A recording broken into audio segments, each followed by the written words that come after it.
আমি আল্লাহর দুনিয়াটা তামাম দুনিয়াটার পাহাড় পর্বত নদী নালা সাগর এমন কোন জায়গা নাই তন্ন তন্ন করে যে বুঝি নাই। সর্বশেষে আমি যখন কোথাও খুঁজে পাইলাম না, আমার মন বলছে তুমি জিবরাইল, তুমি ছাড়া আর কেউ জিবরাইল হইতে পারে না।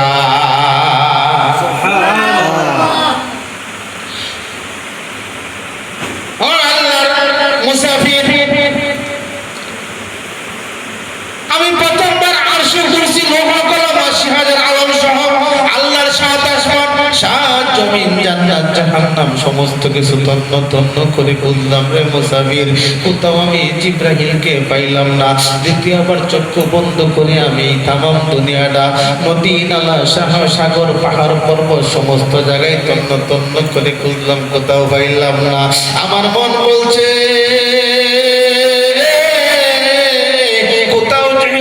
জিবরাইলকে পাইলাম না, তুমি জিবরাইল, তুমি ছাড়া আর কেউ জিবরাইল না।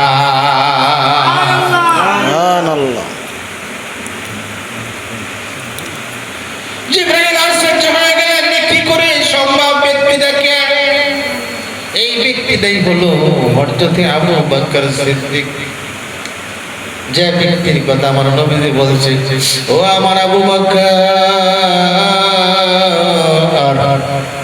তামাম পৃথিবীতে যত উম্মত আসবে কিয়ামত পর্যন্ত কোটি কোটি উম্মতেরা, সমস্ত উম্মতেরা যা আমল করবে তুমি আবু বকরের এক রাতের সমতুল্য হবে না।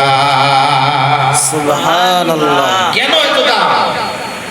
হযরত আবু বকরের কিসের জন্য এত আমলের দাম? কিসের জন্য দাম? একমাত্র কি? ঈমান।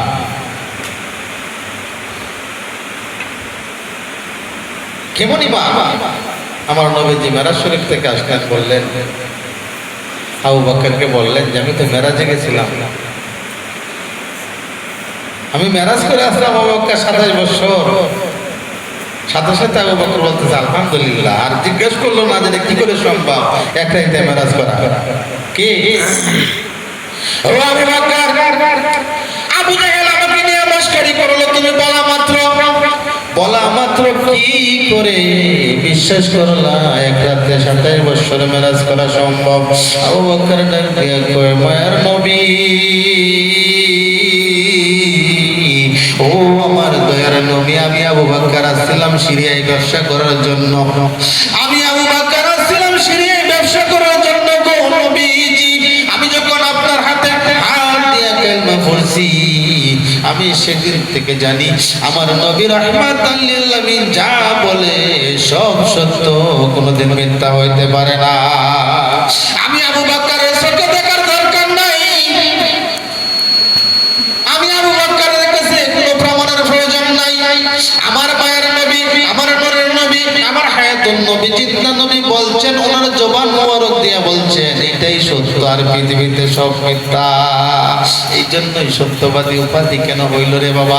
বুঝতে হবে আমার আল্লাহ রাব্বুল আলামিন আবু বকরকে কেন এত ভালোবাসলেন, কিসের জন্য ভালোবাসলেন, কিসের জন্য ভালোবাসলেন? একমাত্র আমার মায়ের নবীর প্রেমের কারণে। প্রেম থাকতে হবে, নামাজ আমাদের উপর ফরজ করতে হবে,